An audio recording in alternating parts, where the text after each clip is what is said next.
Assalamualaikum warahmatullahi wabarakatuh.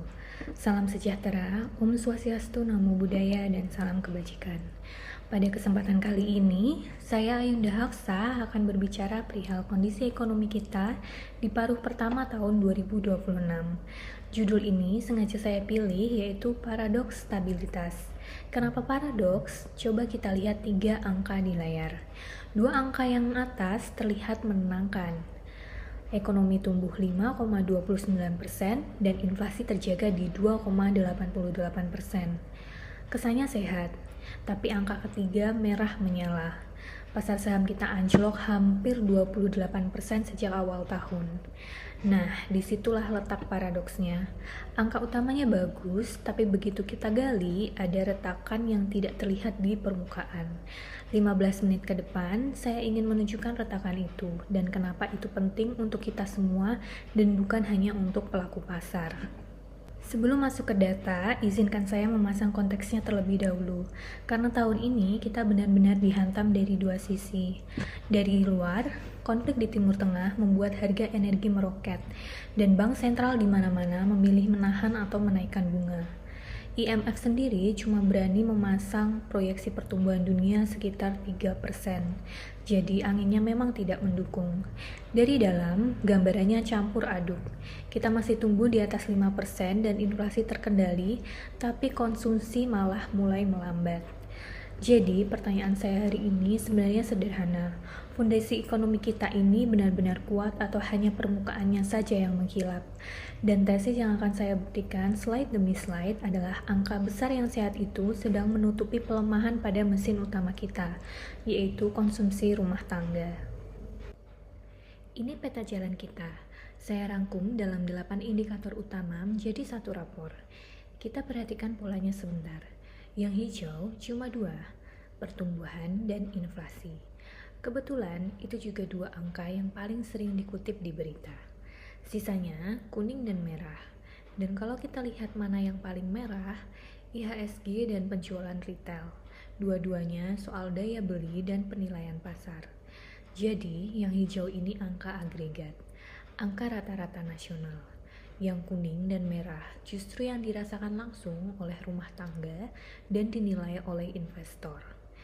3 slide berikutnya saya akan membedah rapor ini per kelompok agar lebih jelas kenapa polanya seperti ini. Kita mulai dari kabar baiknya. Ekonomi tumbuh 5,29% di kuartal 2. Bahkan itu lebih tinggi dari ramalan 15 lembaga yang hanya 5,12%. Sempat ada kontraksi musiman di kuartal 1 setelah libur akhir tahun, tapi kuartal 2 langsung memantul naik. Tapi perhatikan komposisinya, karena disinilah ceritanya jadi menarik. Waktu dorongan lebaran dan THR habis, yang menopang pertumbuhan bergeser ke industri, perdagangan, dan konstruksi, bukan lagi konsumsi rumah tangga. Artinya apa? Begitu suntikan musiman hilang, belanja rumah tangga sehari-hari ternyata tidak cukup kuat untuk menopang. Mesinnya masih berjalan, tapi bahan bakarnya ganti. Kenapa konsumsi melemah? Nah, inilah retakannya. Pertama, keyakinan konsumen turun 9 poin sejak Januari. Orang mulai pesimis walaupun angkanya masih di zona optimis. Kedua, penjualan retail. Awal tahun masih tumbuh 5,7%, namun sekarang minus 4, sekian. Dan itu 4 bulan berturut-turut di zona negatif. Ketiga, rumah tangga mulai menggerus tabungan untuk menutupi konsumsi. Dan soal PHK, angka 32.000 memang besar, tapi sebenarnya ini lebih rendah dari tahun lalu. Intinya ada di satu kalimat. Kalau satu indikator turun, mungkin itu kebetulan.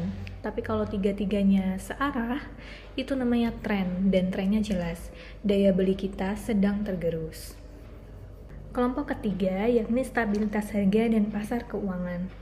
Inflasi 2,88% aman di sasaran. Tapi inflasi rendah ini sebagian bukan karena kita hebat mengendalikan harga, tapi karena permintaan yang sedang lesu sehingga orang tidak belanja. Istilahnya deflasi yang keliru. Rupiah sempat tembus rekor terlemah di Juni. Sekarang mulai pulih, tapi pemulihan itu ada harganya. Bank Indonesia menaikkan bunga ke 5,75%. Bunga tinggi memang menjaga rupiah, tapi sekaligus menahan kredit dan konsumsi. Dan yang paling parah, IHSG minus 27%. Ada ancaman MSCI menurunkan status pasar kita menjadi frontier, efektif di akhir Agustus. Dan ini bukan sentimen sesaat, tapi resiko dana asing keluar besar-besaran. Lihat grafiknya. Rupiah dan saham sama-sama jatuh ke dasar di Juni, meski pelan-pelan naik lagi. Sekarang saya akan merangkum paradoks stabilitas ke dalam 4 argumen. Yang pertama, pertumbuhan memang bertahan, tapi kualitasnya bergeser, semakin bergantung ke produksi dan belanja pemerintah, bukan konsumsi rakyat. Yang kedua, sinyal permintaan lemah tadi konsisten di 3 indikator.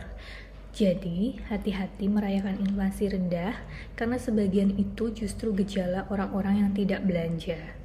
Yang ketiga, stabilitas yang kita nikmati ini ditebus dengan bunga yang tinggi, yang justru menekan permintaan. Dan yang keempat, ada risiko dari pergantian pimpinan Bank Indonesia dan ancaman dari MSCI. Kesimpulannya, diagnosis ada di kotak bawah. Ekonomi kita lulus di atas kertas, tapi fondasi permintaannya menua. Bahaya terbesarnya bukan resesi mendadak, semester 1 masih tumbuh 5,45%, melainkan keberlanjutannya. Pertumbuhan yang ditopang stimulus terus-menerus tidak akan awet kalau daya beli terus tergerus. Dari diagnosis tadi, saya mengusulkan 5 arah kebijakan secara berurutan.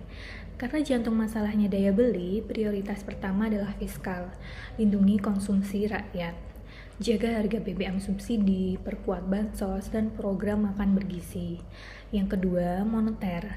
Begitu rupiah benar-benar stabil, BI punya ruang untuk mulai menurunkan bunga dan melonggarkan kredit. Yang ketiga, pasar modal.